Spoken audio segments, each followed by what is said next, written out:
ભાજપના ઉમેદવાર પરસોત્તમ રૂપાલા ઉપર કોંગ્રેસ પ્રદેશ અધ્યક્ષ શક્તિસિંહ ગોહિલે પ્રહાર કર્યા છે। શક્તિસિંહે કહ્યું કે રજવાડાઓએ રોટી બેટીના વ્યવહાર નહોતા કર્યા। ભાજપ એક વ્યક્તિની ટિકિટ રદ નથી કરતી।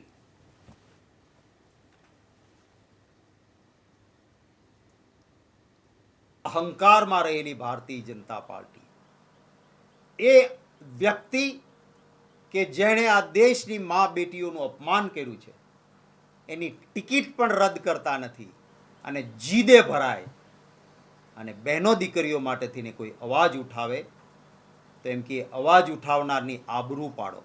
આ સરકાર એવી સૂચના આપે કે આંદોલન થાય છે તો એની આબરૂ પાડો। તમે બધાએ વિડીયો જોઈએ છે જે એક આગેવાન અવાજ ઉઠાવીને મા બેટી દીકરીઓના અપમાન સામે અવાજ ઉઠાવીને માંગ રજૂ કરે તો ઈરાદાપૂર્વક એની પાઘડી પાડી દેવામાં આવે। વિડીયો જુઓ તો સ્પષ્ટ દેખાય, હાથ મારીને પાઘડી એની પાડવામાં આવે, એટલે કે હું આ સમાજની પાઘડી પાડું છું, આબરૂ લઈ લઉં છું, થાય તે કરી લેજો। શું આ રીત